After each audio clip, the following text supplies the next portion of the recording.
마지막 때 나의 용사들 두 번째 시간입니다. 성령의 충만한 임재를 구하라. 일반적으로 성령 충만을 얘기하는데 충만한 임재 이것이 의미하는 바도 있어서 제목을 이렇게 잡아봤습니다. 글씨가 좀 많습니다. 좀 보기 어려우신 분들은 눈을 감고 들으셔도 괜찮습니다. 21년 5월 5일에 주신 말씀입니다. 나의 말을 잘 들어봐라. 가장 중요한 것이 너희 입술의 말이다. 우리의 입에서 나오는 말에 대해서 말씀하시는 거예요. 가장 금하고 지켜야 할 것이 혀다. 이것을 잘 사용하지 않으면 마귀의 앞잡이 노릇을 하게 된다. 그러니까 우리는 막 생각한 거, 감정에 품은 거를 막 내뱉는 그런 일들을 많이 하잖아요. 교회에서도 누구나 불편하게 하거나 힘들게 하거나 비난하거나 그러면은 쏟아냈습니다. 그래서 교회에서도 막 싸우는 일도 많고 막 파가 갈라지기도 하고 수많은 분쟁들이 생기죠.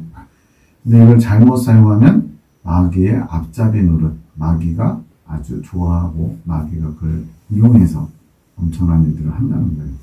마귀는 너희의 생각을 틈타 악한 것을 넣어준다. 생각을 넣어주긴 한다는 거예요. 그런데 한 가지 약점이 뭐냐면 너희 생각을 읽을 수는 없다. 이게 무슨 말이냐면 마귀는 어둠의 영이잖아요. 근데 이 마귀는 어느 곳에나 있습니다. 교회 안에도 있고 못 가는 곳은 없어요. 다만 우리의 심령 안으로 들어오려면 우리가 마귀에게 틈을 내줘서 마귀가 들어올 수 있는 통로가 열려야 돼요. 대표적인 게 이제 예전에 기도원 갔다가 막 능력 받으려고 병 고치려고 안수 받았다가 귀신 들린 사람들 이야기 잘 들어봤죠. 안수 같은 경우는 이제 그 안수하는 사람의 손을 통해서 말 그대로 그 사람의 악한 것들까지도 직접적으로 통로처럼 연결되는 하나님 그렇게 정하신 것 같아요. 그래서 안수 받다가 그 안수하는 사람의 더러운 영, 정결하게 산 사람은 그러지 않겠지만 더러운 영이 손을 타고 넘어가는 거예요. 그런 식으로 귀신에게 틈을 줘서 우리 심령 가운데 들어올 수도 있어요. 그런 경우 빼고는 생각을 틈타서 안 좋은 생각이 들도록 부추기는 거죠. 그런데 우리의 생각을 읽을 수는 없다는 거예요. 너희의 말과 표정을 통해서 너희의 생각이 어떠한지, 기분이 어떠한지를 파악하는 것이다. 그래서 이제 보면은 이제 점집에 가면은 좀 용하다는 그 신접하는 사람들 보면은 딱 왔을 때 표정이나 이런 거 보면서 눈을 보잖아요. 그러면서 맞춥니다. 막. 남편 때문에 왔구나. 이러면서. 근데 그게 때려 맞히는 좀 가짜들도 있겠지만 진짜로 맞추는 사람들도 있어요. 남편 문제, 돈 문제, 또 어떤 뭐 작년에 누가 죽었구만 막 이런 것까지. 그런 건 다 어떻게 하느냐? 그 사람의 주변에 있는 어둠의 영들이 말 그대로 그 신접한 사람의 무당의 영과 서로 정보교환이랄까요? 그렇게 해서 아는 거예요. 그래서 맞추는 거는 잘 맞출 수 있습니다. 네, 그 사람의 그런 것들을 아니까. 그런데 마귀의 약점은 우리가 생각을 할 때 그 생각 자체를 읽지는 못한다는 거예요. 대신 표정이나 말하는 거 이런 정보를 통해서 안 좋은 마음을 품고 있는지 불만을 품고 있는지 이런 거에 대한 복수심을 품고 있는지 이런 건 알 수 있다는 거죠. 그러니 너의 혀를 잘 지켜야 된다. 이제는 말을 하기 전에 생각을 먼저 해라. 자, 원래는 말과 또 생각과 또 감정까지도 사실은 하나님 앞에 합당치 않은 것들, 마귀가 좋아할 만한 것들을 통제해야 돼요. 근데 일단은 1차적으로 생각은 두 번째고 첫 번째로는 말에 수문장을 세워야 된다는 거예요. 왜? 마귀가 그 말하는 것을 가지고 이제 자신의 어떤 목적을 이루려고 하기 때문에. 말하기 전에 생각을 먼저 해라. 내가 이 말을 하는 게 예수님의 영광을 위한 것인지 나 자신을 위한 것인지 분별해라. 우리는 대부분 다 그냥 내가 하고 싶은 대로 또는 나를 높이고 또 내가 원하는 것을 표현해요. 근데 이것은 일반 세상 사람들이 하는 것이고 우리 예수님을 믿는 사람들은 내가 하는 이 한마디가 주님이 기뻐하실지 주님께서 원하시는 말인지 성경에 부합한 말씀에 합당한 것인지를 살펴야 된다는 거예요. 이것을 내일 여러 가지 삶 속에서 실천해봐라. 지금 내가 이 말을 하기 전에 이것이 주님께서 기뻐하실 말인지 또는 마귀가 또는 나 자신을 위한 말인지 이것을 좀 경계에 두라는 거예요. 너희 혀를 마귀에게 정복당하지 말고 내가 주는 권세로 너희 혀를 다스려라. 야고보서에 혀는 곧 불이요 불의의 세계라. 혀는 우리 지체 중에서 온몸을 더럽히고 생의 바퀴를 불사르나니 그 사르는 것이 지옥불에서 나느니라. 야고보 기자는 굉장히 말에 대해서 조심하라고 강력한 표현을 썼죠. 약간 오버하는 것처럼 보이는데 근데 실제로 이 말씀이 틀린 게 아니에요. 말 한마디로 천냥필을 갖고 말 한마디로 사람을 죽이기도 합니다. 히틀러가요? 기자였나요? 그래요. 근데 기자였는데 연설 한마디 했다가 사람들이 와 하면서 막 혹한 거예요. 그거 보고는 그 다음부터 아주 그쪽으로 완전히 역량을 키워가지고 연설로 독일 사람들 마음을 사로잡아서 같이 망하는 쪽으로 끌고 간 사람이에요. 이 입술의 권세가 엄청난 거죠. 근데 그게 하나님이 쓰시는 혀가 아니고 마귀가 쓰는 혀였던 거죠. 너희 혀를 마귀에게 정복당하지 말고 내가 준 권세로 혀를 다스려라. 근데 야고보서에서는 혀는 능히 길들일 사람이 없다고 했거든요. 맞습니다. 사람은 길들일 수 없어요. 그런데 하나님이 혀를 길들일 수 있도록 능력을 주시면 가능합니다. 어떻게? 이 안에 계신 성령님이 말을 하려고 하는데 성령님이 우리의 심령에서 찌르셔요. 너 지금 누구를 위해서 그 얘기하는 거냐? 성령의 조명하심이 있으면 그것이 혀를 다스리게 되는 능력이 된다는 거예요. 나에게 도움을 구하면 내가 도와줄 것이다. 앞서 1번 강의에서도 뭐라고 했어요? 예수님께서는 계속 우리가 원해야만 일하실 수 있다는 거예요. 저도 예전에는 그냥 주님이 뜻하시면 다 되겠지 이렇게 생각했는데 아닙니다. 주님은 우리의 화답을 통해서 일하시는 거예요. 우리가 원할 때 주님께서 일하실 수 있는 공간이 또 터전이 마련되는 겁니다. 그러므로 나의 영광을 위해서 이제 말하는 훈련을 해보자 하는 겁니다. 왜 이런 말의 훈련을 시키냐? 성령 충만하기 위해서는 내가 깨끗해져야 돼요. 내가 깨끗하지 않으면 우리가 마귀가 춤을 추고 마귀가 우리를 자기의 도구로 삼아요. 그러다 보니까 하루에 내가 뱉는 말 이것이 과연 주님의 뜻에 부합한 것인지 마귀가 좋아하는 것인지 먼저 이것부터 이게 기초입니다. 기초. 그래서 야고보서에서는요 말에 실수가 없으면 온전한 자 기초인데 결국에는 온전한 사람 완전한 사람 하나님이 원하시는 믿음의 분량을 이루려면 말에는 흠이 없어야 된다는 거예요. 그래서 그 계시록 14장에는 뭐라고 해요? 그 말에 그 입에 흠이 없고 거짓이 없는 자들이 어린 양의 신부 교회 시대 이긴 자들 14만 4천 명이라고 이야기하는 겁니다. 오늘 6일에 나로 인해 기뻐하는 것이 너희에게 힘이 될 것이니라. 이미 1번 강의에서 말씀드렸어요. 여호와를 기뻐하는 것이 우리에게 힘이 된다. 새로움을 공급해 준다는 거예요. 근데 여기서 여호와를 기뻐한다면 어떻게 되는 건가요? 예수님을 기뻐한다면 무슨 의미일까요? 예수님을 원하고 예수님을 사랑할 때 기뻐할 수 있습니다. 그런 거 있잖아요. 처음에 이게 모태솔로였는데 어떤 여자분이 나를 좋아한다고. 근데 되게 예쁘고 정말 괜찮은 분이에요. 그러면 이제 첫사랑에 푹 빠져가지고는 혼자서 희죽희죽거리고 잠도 안 와요. 네. 또 전화하고 싶고 얼굴 보고 싶고 막 그래요. 그런 것처럼 그 기뻐하는 마음 때문에 하루하루가 즐겁고 또 하루하루가 말 그대로 살아가는 재미 그런 게 있는 게 첫사랑이거든요. 예수님에 대한 사랑이 있으면 우리가 살아갈 힘이 생겨요. 천국에 대한 소망이 커지고요. 우리가 지금 나아가는 길에 대해서 두려움도 없게 되고요. 그래서 예수님을 기뻐하기 원하신다면 예수님을 사랑하셔야 됩니다. 예수님을 사랑하시려면 예수님을 찾고 구하고 원해야 돼요. 하나님은 나를 원하는 자에게 주고 싶어 하시는 분이세요. 나는 사랑할 준비가 되어 있다. 나는 너희에게 나를 내어줄 준비가 되어 있다. 이건 마지막 부분에서 분명히 나와 있어요. 사단 마귀들은 지금 혈안이 되어 있다. 혈안이 뭐예요? 눈이 시뻘게 져가지고 뭐 하려고요? 삼킬 자를 찾아갑니다. 밥을 찾아갑니다. 그래서 술 좋아하는 분들한테는 술에 취한 악령들이 술을 먹는다기보다는 악령이 가진 아주 그 더럽고 추악한 그 그런 어떤 그 특징들이 있거든요. 포악한 삶을 살았던 사람이 지옥 가서 잠시 이 땅에 풀어지게 되면 이제 그런 포악한 악령들이 포악한 말을 하는 사람, 풍령을 쓰는 사람에게 붙어가지고 더 강력하게 말 그대로 불에다가 더 집어넣는 거죠. 연료를 더 집어넣는 거죠. 그런 식으로 하는데 이 마귀들은 틈을 찾습니다. 틈을 찾아요. 그들이 들어갈 틈, 그들이 개입할 틈. 그래서 그 틈을 주지 않고 대적해야 된다는 거예요. 주님은 우리에게 마귀들과 싸울 힘을 줬다는 거예요. 자, 이제 앞장에서는 입술에 대해서 얘기했죠. 이제 감정 이야기를 합니다. 감정.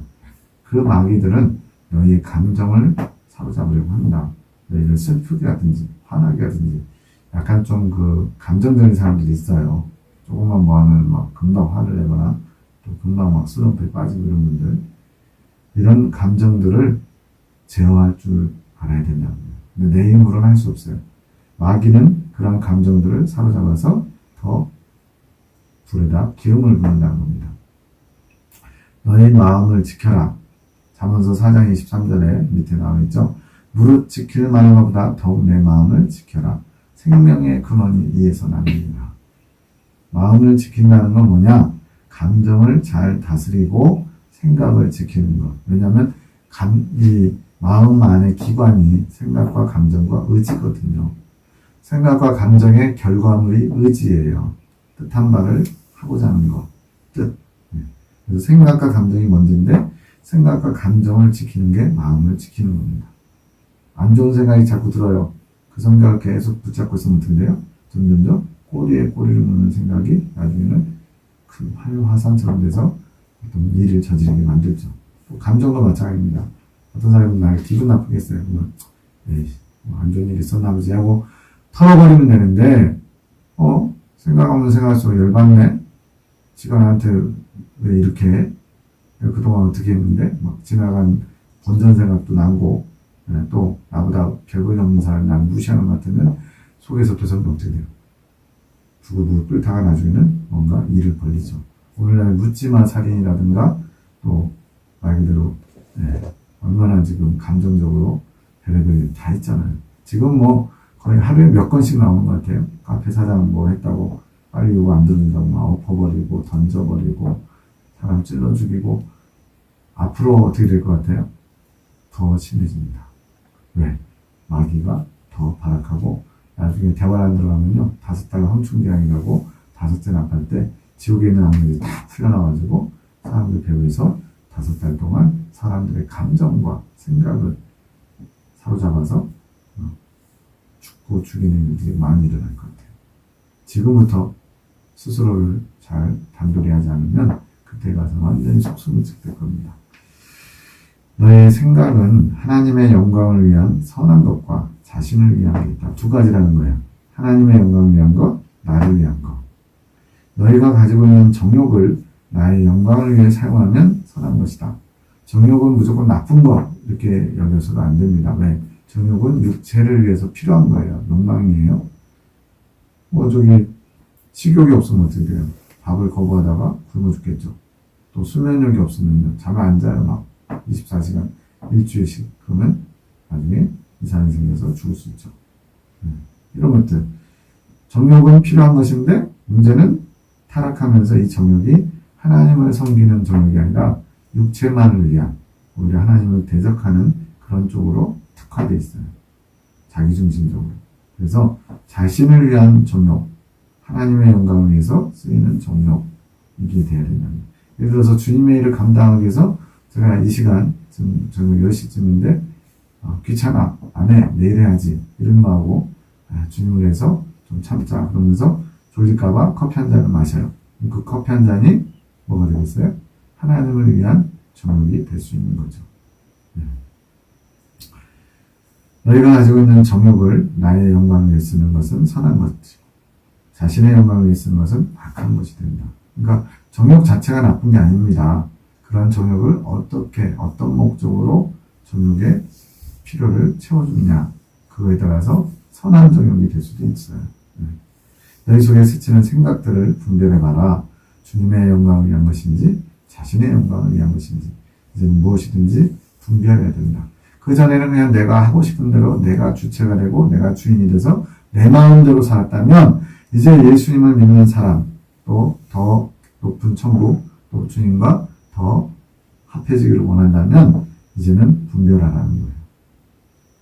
단단한 식물은 장성한 자의 것이니 저희는 지각을 사용함으로 연단을 받아 선악을 분별하는 자들이니라. 히브리서 5장에 나오잖아요. 이처럼 분별해야 돼요. 왜? 이제는 하나님의 기뻐하시는 삶을 사는 것이 그것이 가치 있고 의미 있고 영원한 것이기 때문에 주를 위한 것인지 자신을 위한 것인지 생각도 살피고 너의 말도 살피는 습관을 좀 가져봐라. 주님이 지금 당부하는 겁니다. 어렵지 않다. 처음에는 익숙하지 않아요. 뭔가 자꾸 의식해야 돼요. 그래서 불편하고 좀 쉽진 않아요. 근데 하다 보면 습관처럼 된다는 거예요. 혼자 하지 말고 나에게 도움을 구하라. 예수님께 도움을 구한다는 건 또 뭐냐? 내 안에 계신 성령님을 괴롭혀드리라는 얘기예요. 좋은 쪽으로. 우리 안에 계신 성령님은 당신을 사용하기 원하시네요. 내가 모든 걸 다 알아서 할 테니까 가만히 계세요. 내가 다 모든 것을 할 겁니다. 이거는 성령님을 대접하는 게 아니라는 거예요. 성령님, 제가 이번에 어떤 일이 있는데 그것을 어떻게 할까요? 어떤 걸 원하세요? 그리고 처음부터 성령님이 하는 말을 들리진 않아요. 그러나 계속 성령님을 초청하고 말이 걸면 성령님이 어느 순간부터 감동을 주시든지 때로는 음성을 주시든지 내 안에 계신 성령님과 내가 통교가 일어납니다. 그때부터는 신나는 삶이 되는 거예요. 하나님의 이끄심을 받는 그런 삶이 되는 거예요.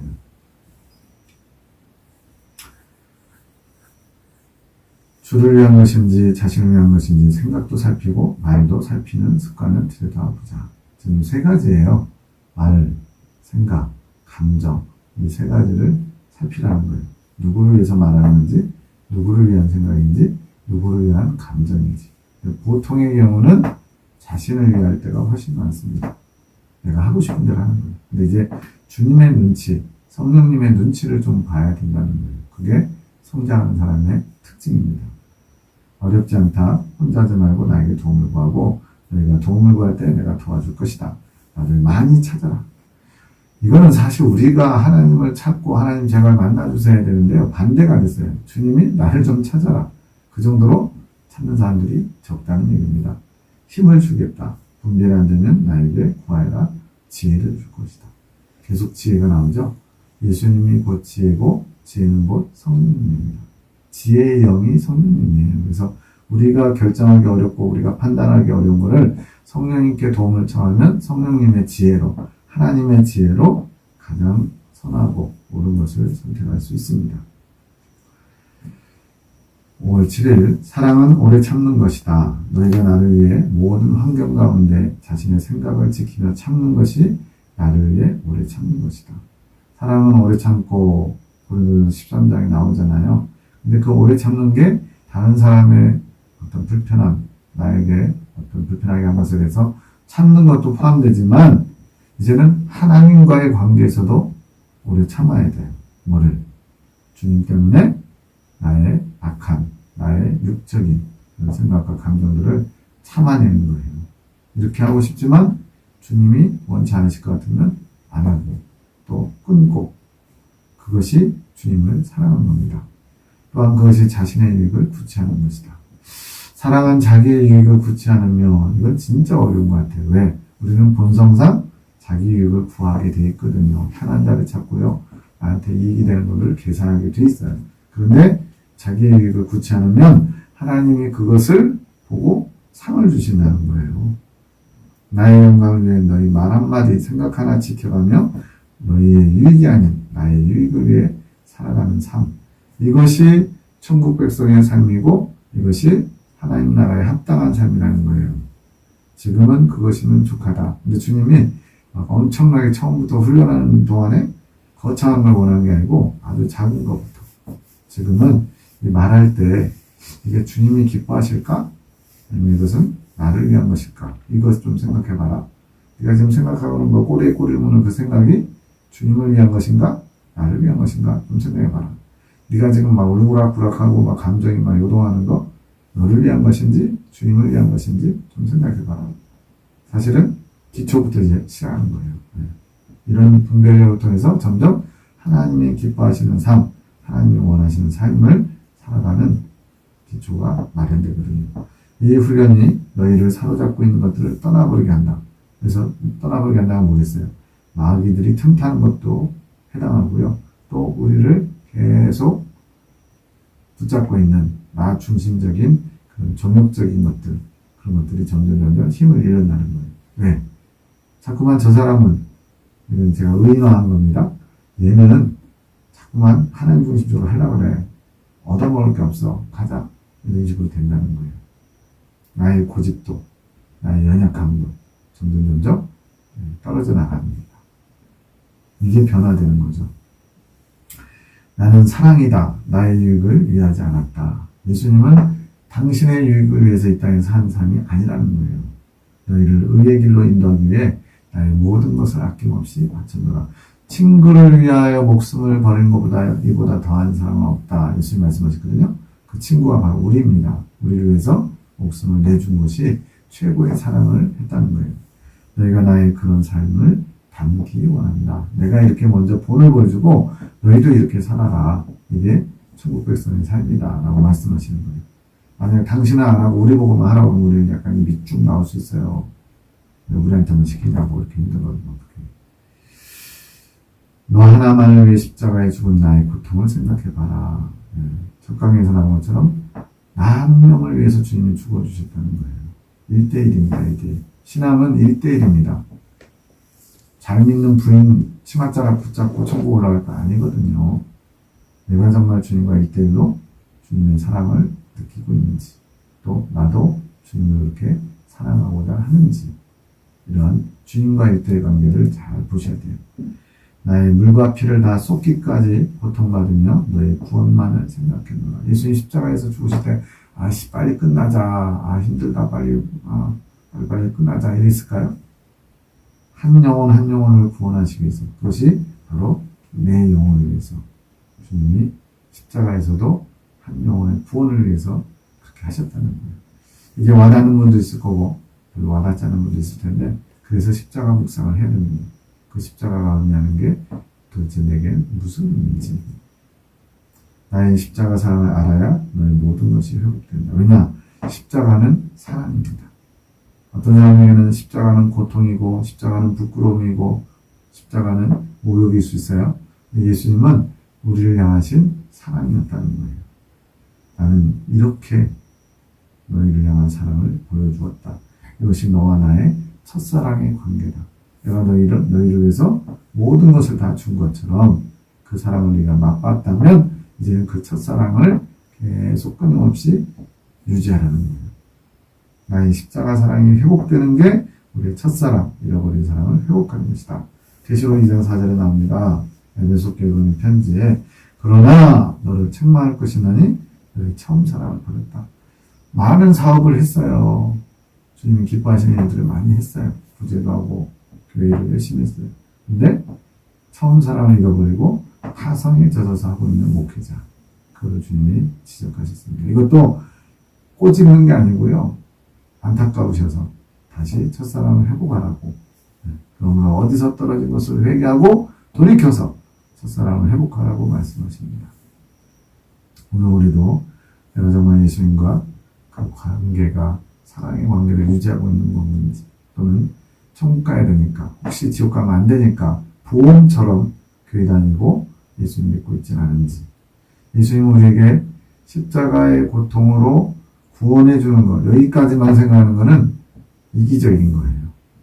그 십자가의 사랑을 통해서 나와 사랑의 관계를 맺기 원하시는 주님의 마음을 이해해야 돼요.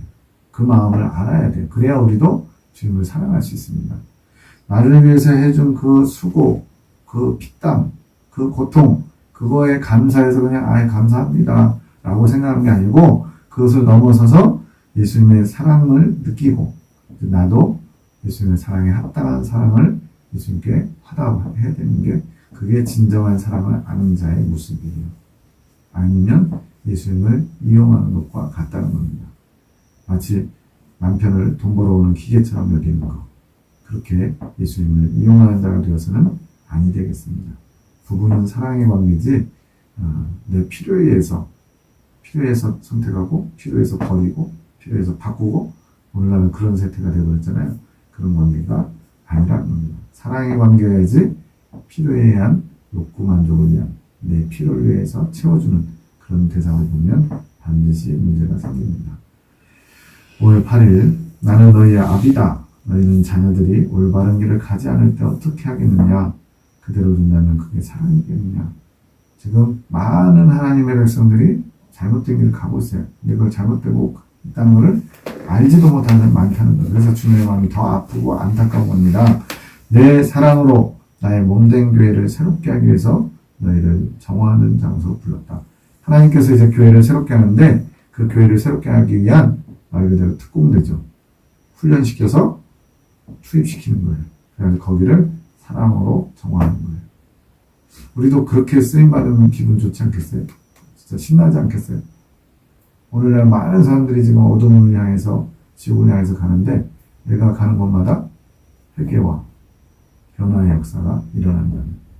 프랜시스가 그런 노래 했잖아요. 주여 나를 평화의 도구로 써주셔서 미움이 있는 곳에 다툼이 있는 곳에 분열이 있는 곳에 내가 가면 평화가 임하게 하소서. 근데 오히려 반대로 평화 안에 있다가 내가 갔더니 분위기가 어색해지고 막 쌍막해지고 오히려 다툼이 생긴다면 분명히 문제가 있는 겁니다. 내 사랑으로 나의 몸된 교회를 새롭게 하기 위해서 너희를 이곳으로 불렀다. 너희 마음을 새롭게 한다 더불어 교회의 문제점들이 하나하나 드러나게 한다. 문제가 없는 줄 알고 다들 잘 살고 있다고 했는데 정작 문제가 많은 거예요. 근데 타성이 젖어가지고 모르고 있는 거예요. 많은 교회들이 그럴 수 있어요. 육적인 것을 추구하면서 하나님 나라가 아닌 우리끼리 사교장소로 교회가 교회다워야 되는데 하나님은 없고 말 그대로 니캉네캉 인간적인 친분으로 교회가 잘 어우러지고 있다. 사람 보기에는 행복한 교회 또는 뭐 사랑이 있는 교회처럼 보일 수 있어요. 근데 정작 예수님이 안 계시면 그건 교회가 아닙니다. 너의 육신적이었던 모든 것을 나의 생명됨으로 바꿀 것이다. 지금 여기 교회 예로 나오는 교회가 그러했어요. 시골 목회이면서 굉장히 막 놀러도 잘 다니고 서로 이렇게 밤일도 도와주고 품앗이도 하고 잘 먹고 잘 살았어요, 말 그대로. 그런데 이제 예수님이 빠진 인본적인 그런 행복한 교회가 아니라 예수님을 모시고 예수님 중심으로 새롭게 영적인 것으로 예수님의 생명력 넘치는 교회로 바꾸기를 주님은 원하시는 겁니다. 너희는 교회의 모든 일을 사랑하여라. 모든 일을. 나한테 잘하는 사람, 나하고 친한 사람, 나하고 가까운 사람, 나하고 친척인 사람, 그런 나 중심적인 게 아니라 예수님이 사랑하셨기 때문에 예수님께서 사랑하셔서 십자가에 죽으셨기 때문에 모든 사람을 다 사랑해야 된다는 거예요. 너희는 내가 하는 일들을 기쁘게 여기며 무엇보다 예배의 모범을 보여라. 예배의 중요성이 얼마나 강조되는지 몰라요. 예배는 어떻게 해야 된다고요? 참된 예배, 주님이 받으시는 예배, 신령과 진정으로 예배 드려야 되는 거예요. 내일은 나의 날이다. 지금 토요일이에요. 그래서 내일은 주일은 나의 날이다. 주일이 주님의 날인데 오늘날 11시에 몇 땡 하면 그 다음부터는 주의 날이 없어졌어요. 다 자기 위한 그런 날들이 돼버렸어요. 여기서 훈련받은 것처럼 마음과 정성을 다해 최고의 예배를 드려라. 최고의 예배. 주님이 받으시는 예배가 최고의 예배입니다. 화려하고 오케스트라가 빵빵하고 막 진짜 성악가 같은 찬양대가 찬양하는 곳이 참된 예배, 최고의 예배가 아니고 주님이 기뻐하시는 예배, 주님이 임재하시는 예배, 주님께서 역사하시는 예배, 성령님이 함께 하시는 예배가 참된 예배예요. 경건한 마음으로 기쁨과 감사한 마음으로 완전한 예배, 온전한 예배를 드려주길 원합니다. 사실은 이게 지금 원래 정상대로 하면 그냥 주님이 이렇게 당부할 게 아니고 이렇게 드려져야지 교회인 거예요. 오늘날 교회들이 본 모습을 많이 잃어버렸다는 게 이게 현실입니다. 내가 너희를 통해 예배자의 모범을 보이고 성도들에게 가르치길 원한다. 아, 예배는 이런 것이구나. 예배자는 이런 자세구나. 이것을 가르쳐주길 원한다는 거예요. 모든 자들이 너희를 주목하며 보게 될 것이다. 나에게 영광이 되지 않는 말을 입에 또 담지 말아라. 앞서 말하는 거, 이 말이 하나님께 영광이 되는지 나를 위한 말인지 살피라고 분별하라고 했고요. 생각과 감정도 계속 꼬리에 꼬리를 무는데 이게 영적인 것인지 육적인 것인지 분별하라고 했었어요. 너희를 통해 내가 기뻐하는 예배가 되기를 원한다. 그것이 내일 너희가 할 나의 일이다.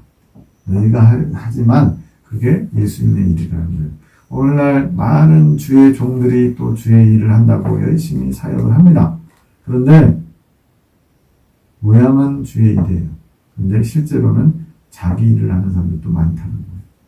주님이 원하시는 일이 주의 일이고 주님이 기뻐 받으시는 일이 주의 일이지 모양만 성교라든가 교회라든가 어떤 구제 봉사가 사람 보기에 훌륭해 보이는 게 주의 일이 아니에요. 그런 거는요, 예수님 안 믿어도 합니다. 예수님 안 믿는 사람들이 더 NGO라든가 이런 거 활동 더 열심히 하잖아요. 주님은 네가 지금 누구를 위해서 지금 이러고 있느냐. 너의 타고난 어떤 양심이나 어떤 본질적인 마음, 그것 때문이냐?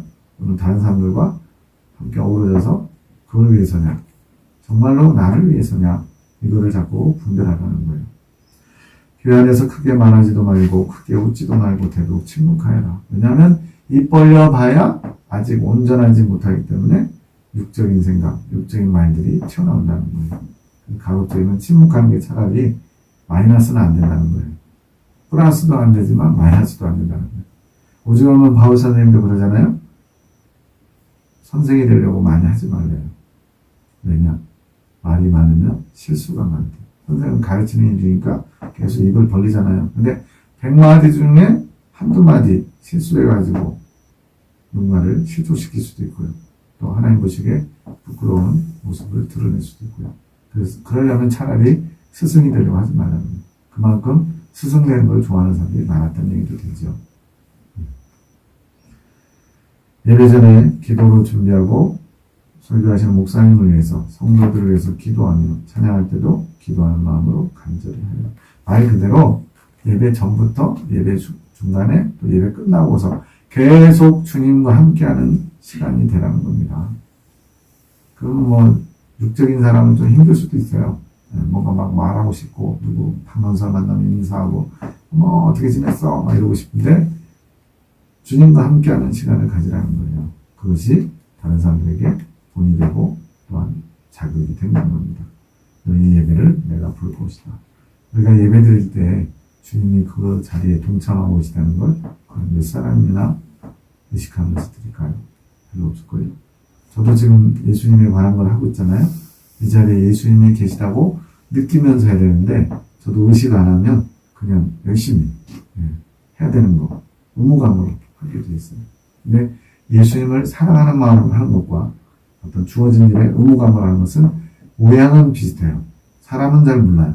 하나님은 아주 크게 다르게 보십니다.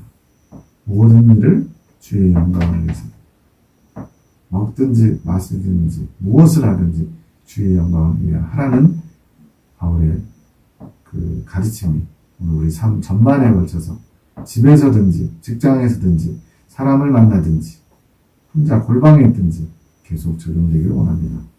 하나님은 영이 심히 예배하는 자가 신령과 진정으로 예배할지니라.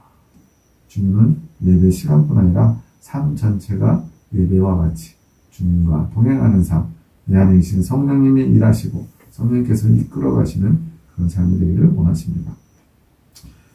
5월 9일 교회 안에 누군가를 미워하는 것은 나를 미워하는 것이다. 뭔가 불편한 사람이나 미워하는 사람이 우리는 거의 기본적으로 있잖아요. 피하고 싶은 사람도 있고 그들을 사랑하는 것이 나를 사랑하는 것이다. 그러면 내가 1대1로 그 사람만 생각하면 사랑하기가 정말 어려워요. 왜? 나한테 모질게 말한 거, 나를 비웃고 조롱한 거, 나를 험담한 거, 나를 깔고 뭉갠 거 이런 게 자꾸 생각나거든요. 근데 이제 우리의 눈에 주님의 컨택트 렌즈를 껴야 돼요. 주님의 눈으로 그 사람을 볼 수 있게. 쉽지는 않습니다. 처음부터 되진 않아요. 근데 자꾸만 주님이 저 사람을 어떻게 보실까? 그걸 자꾸 생각하는 거예요. 주님이 내 입을 통해서 저 사람에게 무슨 말씀을 하고 싶어 하실까? 자꾸 의식하다 보면 어느 순간 내가 성령님께 장악돼요. 성령님께 장악되면 그때부터는 내가 할 수 없는 말들, 내가 할 수 없는 생각들, 내가 할 수 없는 행동들을 하게 됩니다. 참을 수 없는 사람을 참아주게 되고요. 용서할 수 없는 사람을 용서하게 되고요. 긍휼히 여길 수 없는 사람을 긍휼히 여기게 됩니다. 그것이 하나의 신비의 신비. 내가 성령의 지배 아래 있는 사람인지, 내가 나의 자아, 나의 육성의 지배 아래 있는 사람인지, 심지어 더 나아가 마귀에게 지배당하는 사람인지에 따라서 완전 삶의 질이 달라지는 거예요. 그들을 사랑한 것이 나를 사랑한 것이다. 예수님처럼 보인다면 사랑할 수 있잖아요. 그 사람 자체를 보지 말고 그 사람을 사랑하시는 예수님을 봐야 됩니다. 미워하지 마라. 그들의 허물을 보지 마라. 그들의 행동, 그들의 말, 나에게 모질게 했던 그것들을 생각하지 말고 오히려 너의 허물은 그보다 훨씬 많다. 너의 부족함을 보라는 거예요. 너희가 나에게 받은 사랑으로 그들의 허물을 덮어주며 사랑하리라. 간디도 마태복음 5장, 6장, 7장을 최고의 그 보배로운 말씀이라고 얘기하잖아요. 본인도 사람들에게 존경받는 어떤 미인이었지만 예수님의 이 가르침은 있는 말씀이라는 거. 여기 지금 그런 거예요. 너희가 나에게 받은 사랑이 있다면 이제 그 사랑으로 그들의 허물을 덮어주라. 근데 이러한 예수님께 받은 사랑이 없거나 또는 받았지만 인식하지 못한다면 못하겠죠. 그래서 주님은 먼저 십자가 묵상을 통해 내가 너희를 위해서 흘린 피, 내가 너희를 위해서 당한 그 고통의 시간을 너희 마음 가운데 새기라고 말씀합니다. 이것이 나의 뜻이다. 상대의 허물이 많이 보이는 만큼 나의 허물이 더 많다라고 생각하면 됩니다. 상대를 보고 미운 마음이 올라오느냐? 그것은 너도 다른 사람들이 볼 때 네가 미움받을 것이 많아서 그런 것이다. 그러니까 내가 누군가 미운 사람들이 많아요. 한 10명 돼요. 그럼 그것도 반대로 그 사람들에게 내가 미움받을 게 많다는 의미도 한다는 거예요. 그래서 적이 많은 사람들이 있어요. 여기서 좌충우돌 하는 사람들. 근데 그분들 보면은요, 나중에 보면 꼭 다 받더라고요. 나를 미워하고 남한테 모질게 한 사람들은 다 받아요. 어쩌면 그 사람도 부모나 누구에게 받았기 때문에 그 화풀이 하는 걸 수도 있어요. 근데 이렇게 말 그대로 악을 낳는 악순환이 계속되는 삶. 그게 비참한 죄악 세상입니다. 마귀가 우리 배후에서 보이지 않는 데서 우리 영혼들을 사로잡아서 계속 미워하고 싫어하고 고통을 주고 서로 등 돌리게 하는 그런 일들에 우리가 끌려가고 있는 거죠. 그걸 못 보니까 그러겠죠. 안다면 그렇게 안 하겠죠. 나를 닮는 것은 사랑하는 것이다. 왜냐하면 예수님이 사랑이 뭔지를 보여주셨으니까. 너희 자신이 나에게 사랑받을 게 얼마나 있다고 생각하느냐. 이건 양심이 있으면 진짜 찔려야 돼요. 너희가 나의 그 십자가 사랑, 목숨까지 내어주는 사랑을 받을 만한 것이 있다고 보느냐? 스스로에게 물어보라는 거예요. 정말 우리가 하나님의 아들이 목숨을 내어줄 정도로 주님 앞에 사랑받을 만한 모습입니다. 저도 누구에게도 얘기하지 못하는 엄청나게 많은 부끄러움과 죄들이 있습니다. 근데 주님은 그걸 아시고도 따지지 않으셔요. 지금 현재 나는 너를 사랑한다.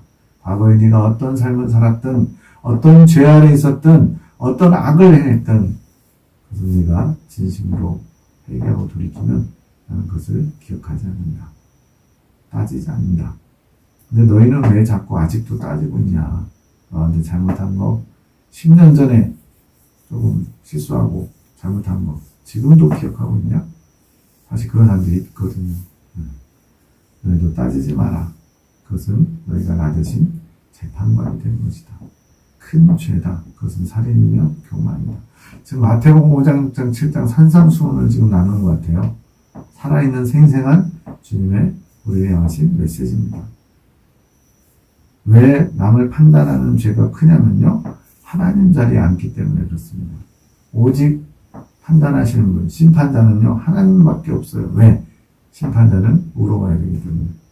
의인은 없나니 하나도 없다고 그랬습니다. 우리는 다 출생이 죄인이에요. 죄인의 자리에 있는 사람들이에요. 그들이 죄인이 죄인을 정죄한다? 이것은 하나님이 정하신 질서에 어긋나는 겁니다. 오직 의로운 분만이 죄인을 판단할 수 있어요. 근데 우리가 자꾸만 남을 판단하고 비판하면서 재판관의 자리에 앉는 거예요. 그것이 더 큰 죄라는 거예요. 잘못을 저지른 나한테 잘못한 사람보다 내가 그 사람을 판단하고 정죄하는 것이 더 큰 죄래요. 살인이고 교만이고. 나는 너의 입술과 눈이 바뀌기 원한다. 나를 닮아 사랑하는 입술이 되고 사랑하는 눈이 되기를 원한다. 내 입술과 내 눈이 주님을 사랑하는 주님의 사랑을 담은 그것이 되려면 어떻게 해야 될까요? 주님의 마음을 먼저 가져야죠. 주님의 마음을 가지면 주님의 눈빛으로 주님의 입술로 말할 수 있습니다. 너희는 얼마나 많은 판단의 말을 하느냐, 얼마나 많은 판단하는 눈을 가졌느냐, 이게 너희 실체다. 이런 실체를 바꾸셔서 작은 예수, 또 하나의 예수를 만드시려고 주님이 무던히 예를 쓰시는 거예요. 이제 이런 것들을 새롭게 하자. 이제는 너희 자신을 판단하는 눈으로 자신을 보래요. 남 보지 말고 그 바리새인의 그 예리한 눈빛을 자기를 보는 데 쓰래요. 그분은 그것을 나에게 낱낱이 고하여 회개하여. 남을 고치려고 하지 말고 너 자신을 고쳐라. 그러면 그 고쳐야 될 사람은 내가 고치겠다. 이게 주님의 뜻이에요. 모든 것을 듣고 내가 용서해주마. 새롭게 해주마. 결국은 나의 유익이에요. 나를 보고 나를 고치면 그게 나한테 유익하지 그 미운 사람, 고침받아야 될 사람한테는 아무 유익 없어요. 지금 정신 차려야 됩니다. 지금 나를 고쳐서 내 이익을 챙겨야 되는데 다른 사람을 지적하고 정죄해서 그 사람을 고치라고 지금 얘기하고 있어요. 그게 나한테 무슨 이익이에요. 오히려 판단자의 자리에 앉아서 하나님 앞에 바리새인들처럼 혼나기밖에 더 하겠어요. 형제를 미워하는 자마다 살인하는 자니 살인하는 자마다 영생이 그 속에 거하지 아니하는 것을 너희가 아는 바. 자, 이거 3단용법인데 그대로 1단과 3단을 연결해 보자고요. 형제를 미워하는 자마다 영생이 없다. 이게 지금 무슨 말인지 이해되세요? 누군가를 미워하면 하나님 나라에 갈 수 없다는 얘기입니다. 즉 미움을 해결하지 않으면 한 사람도 하나님 나라에 갈 수 없다는 얘기입니다. 엄청난 얘기죠. 요한일서 3장 15절 같은데 일자가 빠진 것 같은데요. 형제를 미워하는 자보다 살인하는 자다. 예수님도 말씀하셨고요. 네. 살인죄를 저지르고 천국에서 탈락한 어리석은 안타까운 그런 사람들이 되지 않길 원합니다. 나는 사랑하니라 그것이 너희의 본분이다. 진심으로 나에게 구하는 자가 겸손한 자다. 겸손을 우리는 이렇게 두 손 모으고 고개 숙이고 말 부드럽게 하고 이게 겸손이라고 하지만 진짜 겸손은 주님 앞에 겸손히 나아가 주님의 음성을 듣고 주님의 뜻에 순복하는 것이 겸손이래요. 즉 순종과 겸손은 이코르입니다. 순종하는 사람이 겸손한 사람이고 겸손한 사람은 주님의 뜻에 순종하는 사람이에요. 너희가 하는 겸손은 거짓된 게 많다. 가짜, 표정, 말, 또 행동, 겉모습만 겸손해 보이는 척이 많다는 거예요. 진실로 나에게 작은 것 하나라도 구하는 자가 겸손한 자다. 무슨 말이냐면요. 어린아이가 처음 이제 말 트이면 어떻게 돼? 엄마 저건 뭐야? 엄마 저건 뭐야? 계속 묻잖아요. 귀찮을 정도로 묻잖아요. 엄마가 처음에 몇 번 대답하다가 시끄러워! 아까도 대답해줬잖아 이러잖아요. 우리 하나님은 그렇지 않다는 거예요. 물을 때마다 이렇게 하렴 저렇게 하렴. 그래서 좋으신 하나님이죠. 나에게 구하지 않고 너희가 무엇 하나 할 수 있겠느냐. 아까 포도나무요 가지 비유했잖아요. 너희가 나를 떠나서는 아무것도 할 수 없고 가지가 포도나무 원줄기에 붙어 있어야만 많은 의미를 맺게 됩니다. 내가 너에게 구하는데 무엇을 아끼겠느냐. 나의 마음을 두드리고 두드려라. 언제까지요? 내 마음을 열 때까지. 주님도 우리의 진심인지 아닌지를 보신다는 거예요. 그냥 기도 한마디 툭 던져놓고 주시면 좋고 안 주시면 말고 이런 사람들에게는 주지 않습니다. 정말로 네가 원하느냐? 정말로 내 마음을 알기 원하느냐? 정말로 내 마음속에 들어오길 원하느냐? 그 진심을 보시는 거예요. 대부분 몇 번 두드리다가 포기하고 맙니다. 구하고 찾고 두드리라. 왜? 구하는 거 찾는 거 두드리는 건 결국 같은 거예요. 계속 추구하는 겁니다. 왜 이렇게 표현하시겠어요? 그런 자가 없기 때문입니다. 끝까지 구하는 자. 너희는 겸손하게 나를 구하여 지혜를 얻어가라. 지혜가 뭐냐? 내가 지혜다. 나를 가져라. 주님이 우리에게 다 내주겠다는 겁니다. 이전에 무슨 너에게 나를 보낸다라는 영화가 있었던 것 같아요. 그게 뭔지는 모르겠지만 어쨌든 나를 가져라. 주님이 주시겠다는 거예요. 나를 구하고 나를 찾고 나의 마음을 두드려라. 나를 가진 자는 모든 것을 가진 자라. 또 나왔어요. 제발 좀 너희가 구하는 그 헛된 것들, 썩어 없어질 것들, 이 땅에서만 필요한 것들 허상이다. 진짜가 바로 나다. 나를 가진 자는 모든 걸 가진 자다. 그게 바로 어린 양의 신분이다. 계시록에 나오는 예수님을 소유했기 때문에 천국 전체가 어린 양의 신부에게 지참금인지 뭐 그런 걸로 이옵으로 주신 거예요. 그래서 다른 성도들을 하객으로, 초청받은 하객으로 결혼 혼인잔치에 초대하는 겁니다. 성령과 신부가 말씀하시되 오라 하시는도다. 목마른 자는 와서 값없이 생수를 받아 마셔라. 나를 가진 자는 모든 것을 가진 자니라. 나의 지혜가 너희의 모든 것을 가르칠 것이다. 내가 너희에게 성령을 부어줄 것이다. 예수님이 지혜고 지혜가 성령이고요. 예수님을 구하는 자에게 성령을 부어주시고요. 그런데 이 성령님은요, 우리 안에 들어오시지만 계속 주님 오실 날까지 끝까지 계신 분이 아닙니다. 때로는 나가시기도 해요. 때로는 소멸되시기도 하세요. 너희 초소를 늘 깨끗하게 하여 늘 성령이 임하실 수 있도록 하여라. 지금 두 번째 강의 제목이 뭐냐면 성령의 충만한 임재를 구하는 자. 성령께서 계속 내 안에 충만하려면 내 처소, 내 안에 성령님이 거하시는 처소, 심령을 깨끗이 해야 된다는 거예요. 아까 생각과 감정과 말을 다스려야 되는 이유가 생각과 감정과 말이 악한 것들, 예수님께로부터 비롯되지 않은 것들을 하게 되면 처소가 더럽혀지는 거예요. 네.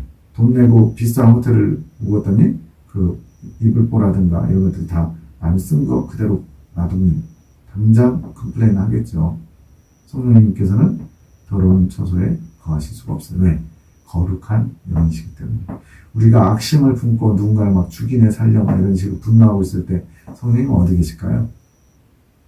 그냥 쥐 죽은 듯 그냥 모른 척하고 우리 안에 계실까요? 이거는 영적인 거라서 뭐 표현하기 좀 어렵지만 잠시 떠나실 것 같아요.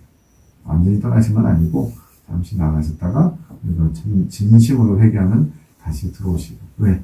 처소가 깨끗해야 성령님들 임재해 계시고 충만하실 수 있죠.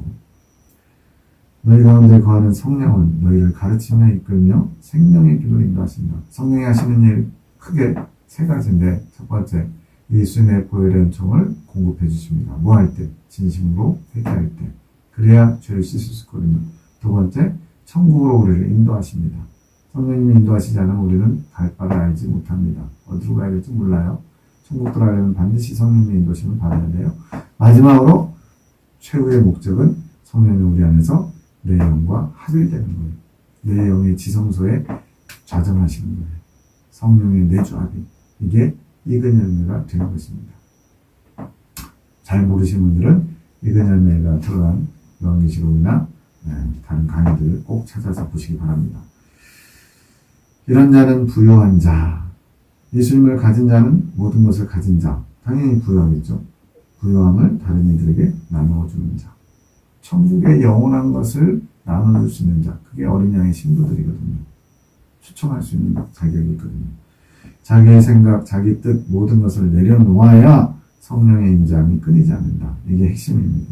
내 생각, 내 감정, 내 분노, 내 형편, 내 뜻대로 모든 것을 하면 성령께서는 아무것도 하실 수 없어요. 이 훈련의 마지막 선물은 성령의 충만한 임재. 지금 이 예레미야 기도원에 계신 분들 몇 분인데 그분들을 훈련하시는 목적이 성령의 충만한 임재를 허락하시겠다는 거예요. 이것을 위해서 생각, 감정, 말, 또 하나님의 중심적인 것, 나를 찾고 구하고 두드리고 이런 것들을 계속 말씀하고 계신 겁니다. 나의 준비한 모든 뜻을 다 이룰 것이다. 주님께서는 작정하셨고 우리는 화답하면 됩니다. 주님은 언제든지 뭐든지 주실 수 있는 분이며 5월 10일 너희를 통하여 어떻게 살아야 되는지 가르침을 주고자 한다. 마지막 때다. 깨어나야 된다. 끝자락에 와 있다. 지금 주님은 급하신데 우리는 안 급해요. 10년 후에, 20년 후에 또는 내 생애에 오실라나 이러고 있어요. 너희가 정신을 차리고 깨어있지 않으면 삼킬 자에게 삼키고 만다. 누구겠어요? 마귀죠. 나의 교회들이여 깨어라 일어나라 잠자는 영혼들이여 너희는 어디를 향해 갈 것이냐? 좁은 길이냐 넓은 길이냐? 나는 너희를 좁은 길로 인도한다. 나의 인도를 받지 않으면 너희는 멸망의 길로 갈 수밖에 없다. 넓은 길은 망한다는 거예요. 좁은 길로만 가야 돼요. 억지로 가는 사람들은 부끄러운 구원을 당하고요. 즐거운 마음으로 주님과 동행하는 사람들은 행복하게 쉽게 또 아주 부유한 많은 것을 누리며 가게 될 겁니다. 구원을 받았다고 착각하고 살면 안 된다. 구원이 예수님 믿자마자 구원이 확정됐고 천국에서 탈락하지 않는다. 대부분의 많은 분들이 이렇게 생각하는데 착각입니다. 온전한 구원이 있어요. 구원의 확정이 있습니다. 이 땅에서 사는 동안에 구원의 확정을 이루는 분들은 극소수고요. 대부분들은 두렵고 떨림으로 구원을 이루어야 됩니다. 또 선주로 생각하는 자는 넘어질까 조심해야 됩니다. 온전한 구원에 이르기까지 너희는 쉬지 않고 달려야 된다. 너희는 속이는 자의 말을 듣지 마라. 마귀는 계속 속살거려요. 그 정도면 됐어. 사람들 다 그렇게 살아. 사람 사는 게 다 그렇지 뭐. 주님이 그렇게 말씀하시면 맞아요. 근데 마귀나 또는 하나님 중심적이지 않은 사람들의 말에 귀를 기울여서 그렇게 살면 안 됩니다. 깨어나야 된다. 이제는 기회가 없다. 마지막에 주신 은혜의 때를 놓치지 마라. 주님이 마지막 성령의 풍성한 생명수를 부어주실 겁니다. 그걸 우리는 오용해서 무리바생수라고 해요. 무리바생수. 목마른 자들에게 엄청나게 부어주시는 생명의 강. 그것이 이 마지막 때에 부어지고 있습니다. 이 말씀들이 지금 선포되고 나눠진 것이 바로 그럴 의미예요. 누구에게나 슬피 울며 이를 가는 음부의 길이 열려있다. 누구든지 지옥 갈 수 있다는 겁니다. 호시탐탐 너희를 노리며 너희를 유혹하는 자들이 판을 친다. 말 그대로 그냥 양쪽 뭐 다 사방이다 함정이라는 거예요. 조금만 삐끗하면 그냥 당할 수 있다는 겁니다. 근데 정신을 못 차려요. 눈이 감겨있고 영이 잠들어 있으니까.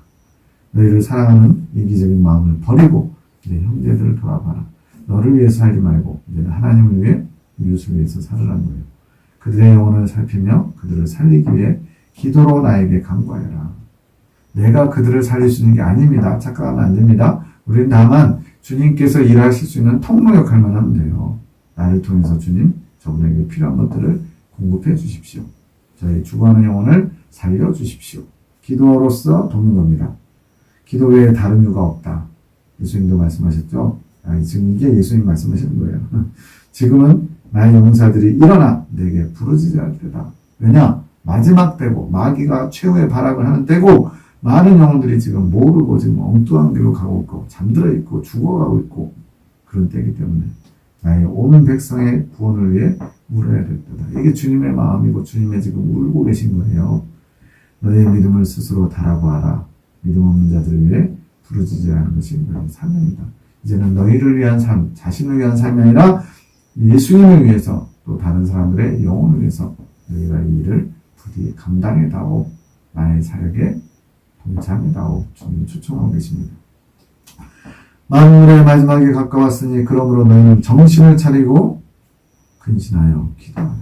지금이 마지막입니다. 5월 11일 너희를 향한 나의 뜻이 다 다르다. 다 동일하게 요구하지 않는다는 거예요. 너희가 감당해야 될 것들이 다 다르다. 왜냐하면 천국은 12지파로 이루어져 있습니다. 예수님의 12가지 성품, 사랑, 희락, 화평, 오래 참음, 자비, 양선, 충성, 온유, 절제. 그 다음에 3가지 더 정직, 진실, 용기, 겸손. 이 12가지가 예수님의 성품인데 그렇기 때문에 충성하는 사람에게는 더 충성하기를, 온유한 사람에게는 더 온유하기를, 사랑이 많은 사람에게는 또 더 사랑하기를 원하시는 거예요. 그래서 이런 믿음의 선진들의 마음을 본받아야지 그들이 어떤 행실을 했는지 결과물, 눈에 보이는 행실을 따라하는 게 아니라는 거예요.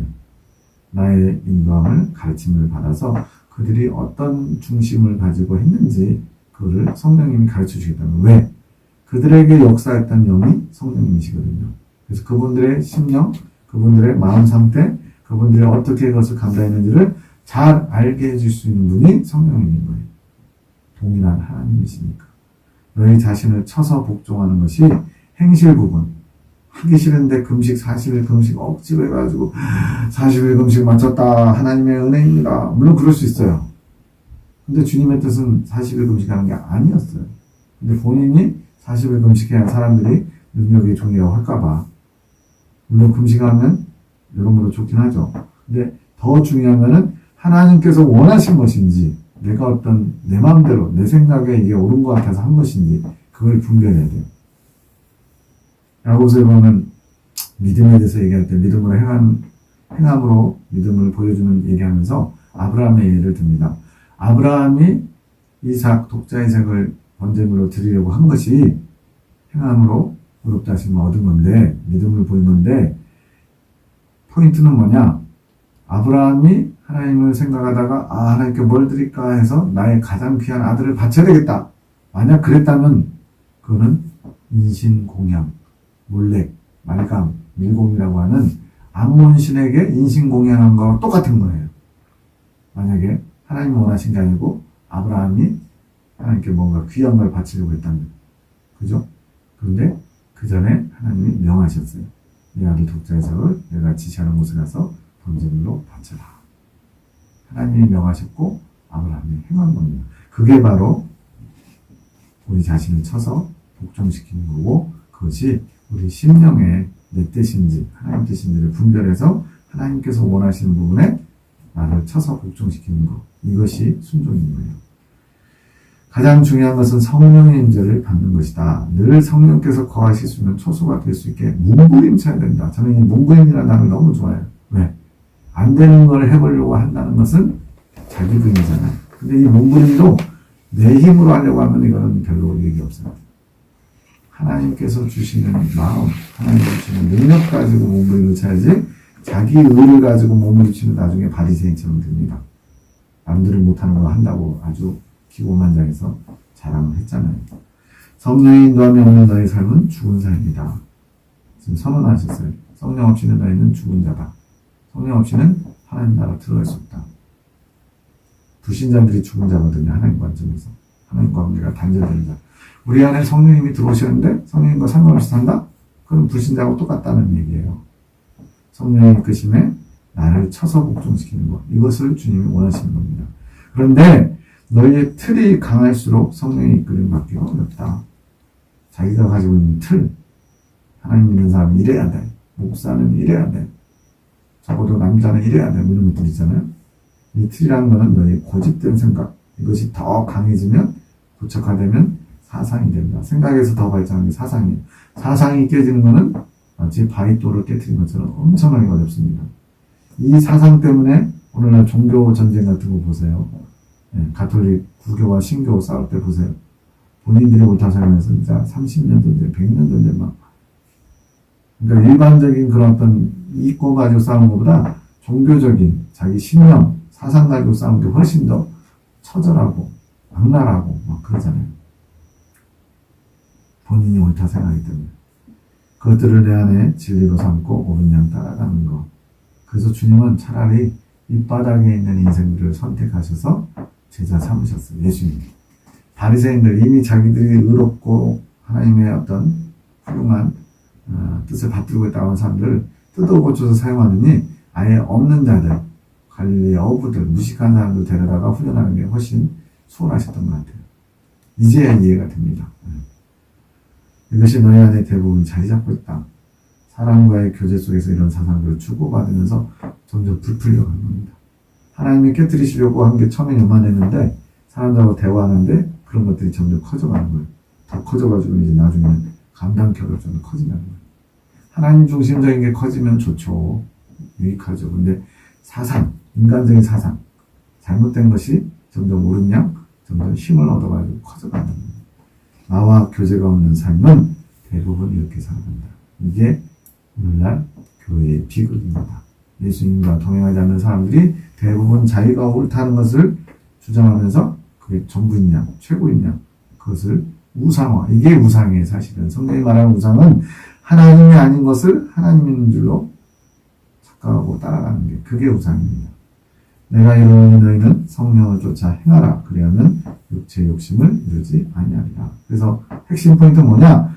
늘 성령께서 거하실 수 있는 처소가 될 수 있게 몸부림치는 것이고 그것이 성령을 쫓아 행하는 자의 자세입니다. 그것이 성령의 충만한 임재를 계속 유지하는 비결이에요. 그래서 끊임없이 우리는 내 안에 성령님이 계시다면 저를 이끌어주세요.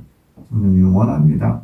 저는 없고 주님만 계시기 원합니다. 이 기도를 바보 같지만 계속 하셔야 돼요. 안 그러면 어느 순간부터 성령이 아닌 내가 내 인생의 주인공 노릇, 또 주도권을 가지고 내가 마음대로 하려는 게 우리의 본성이거든요. 마지막입니다. 너희 안에도 이런 것들이 많았다. 이런 것들을 이제 버려야 된다. 고차가 된 사상, 이것이 가장 무서운 것이 되어간다. 목사들도 마찬가지로 사실은 목사들이 더 많습니다. 본인이 가지고 있는 신앙의 틀 가지고 고착화되어서 본인은 모르며 옳은 것처럼 착각하는 살고 있다. 그러나 두려워 마라. 성령이 너에게 임하시면, 지금 목사들도 다 임했다고 생각하잖아요. 근데 성령이 임하시면이라는 것은 제대로 성령께서 안에서 일하시기 시작하면 이런 것들을 깨뜨려가고 진리로 너희를 가르친다. 지금 성령님의 이끄심 따라서 순종하는 사람들 얘기하는 게 아니고 대부분 다 성령과 상관없이 또는 성령보다 더 앞서 나가는 사람들 얘기하는 겁니다. 그러니 늘 성령의 인도를 구하며 그분을 떠나보내지 않게 깨어 있어야 된다. 깊이 묵상하여라. 나는 성령의 임재가 늘 있는지, 나를 이끌어가기 전 삶이 언제였는지, 처음 사랑을 놓쳤다면 과거에 그 어떤 때 내가 성령님의 이끄심에 순종했던 그때를 기억하라는 거예요. 그걸 살펴보고 다시 성령의 임재를 구해라. 성령님의 임재가 되면요, 일단은 내 안에 어떤 영적인 것이 좀 차요. 근데 이 임재가 계속 지속돼야 되는데 보통의 경우는 많이 끊겨요. 왜? 눈에 보이고 귀에 들리는 감각적인 세상에서 우리는 계속 영향을 받기 때문에. 그래서 끊임없이 성령의 임재를 구해야 됩니다. 임재가 계속되면 정이 선이 되듯이 임재가 계속되면 동행이 되는 거고, 동행을 계속하다 보면 하나님과 내 영이 소통하면서 통교가 이루어지고, 그럴 때 온전히 주님과 내 마음이 합해지게 되는 겁니다. 성령이 함께하지 않는 삶은 무서운 것이다. 아까 이미 얘기했죠. 죽은 자의 삶이라고. 너희가 멸망의 길로 가게 된다. 성령이 함께 구하지 못하시면 그 자리에 누가 자리 잡겠느냐. 우리 안에는 비워진 공간이 있어요. 그 비워진 공간을 자기 생각 사사로 가득 채우고 또 나아가 마귀까지 자리 잡게 하는 사람들이 있고, 반면에 내 생각을 비우고 성령께서 자리 잡도록 비우는 사람이 있어요. 사실은 광야 연단 과정은 사실은 비우는 과정입니다. 뭘 채우기도 채워야 되지만 제대로 되면 먼저 비워야 돼요. 비워야지 채우죠. 아무리 좋은 보배라도 이미 예를 들어 10만 원짜리 음식이 있어요. 그게 뭐가 있는지 모르겠지만 그 10만 원짜리 음식을 그릇에다 담는데 그릇에 이미 오물이 묻어 있었어요. 그럼 그걸 딱 보는 순간 10만 원짜리 음식은 10만 원짜리 가치가 없어진 겁니다. 오염됐으니까. 마찬가지로 성령님이 우리 안에 거하시고 보배가 되시려면 깨끗이 비우는 작업이 먼저 필요하다는 거예요. 성령이 함께 거하시지 못하면 마귀가 그 안을 사로잡게 되고 멸망의 길로 끌어간다는 겁니다. 성령의 끊임으로 살고 있는지 잘 살펴라. 내 양은 나의 음성을 듣는다고 했는데 내 음성을 듣고 살고 있는지. 우리 각자에게 주시는 주님의 경고이자 안타까움이에요. 내가 정말 주님의 음성을 듣고 살아가고 있는가. 어떤 은사적인 걸 얘기하는 게 아닙니다. 끊임없이 내가 주님 중심으로 하나님의 이끄심을 받기를 소원하면서 가고 있는지를 돌아보라는 겁니다. 너희가 악할지라도 좋은 것을 자식에게 줄 줄 알거든 하물며 너희 천부께서 구하는 자에게 성령을 주시지 않겠느냐 하시니라. 하나님께 좋은 것을 구해야 되는데 가장 좋은 게 뭔지를 가르쳐줘요. 성령이라는 거예요. 아니 나는 예수 믿고 성령 받았는데 성령을 처음 받았다고 해서 계속 성령님이 늘 충만하고 임재해 계신 게 아닙니다. 성령님을 모시고 살아야 되고 성령님이 이끄시면 순종해야만 성령께서 늘 저와 함께 하실 수 있어요. 우리는 날마다 어제 밥 먹었지만 오늘 또 배고프잖아요. 그것처럼 만나를 먹어야 되고 또 날마다 성령을 구해야 됩니다. 성령님 오늘 하루의 삶을 성령님께 의탁합니다. 저를 이끌어 주십시오. 예수님으로 해도 괜찮아요. 성령님 예수님 거의 같이 생각하셔도 전혀 상관없습니다. 삼위일체로 자꾸 복잡한 생각하지 마시고 성령님께 기도하든 예수님께 기도하든 그냥 하시면 돼요. 저를 이끌어 주십시오. 제가 주님의 뜻에 순종하겠습니다. 그러시면 돼요. 모쪼록 남은 강의들도 열심히 들으시고 주님께서 우리에게 뭘 원하시는지를 잘 정리하셔서 순종으로 주님께 나아가는 저와 여러분이 되시기를 축복합니다. 감사합니다.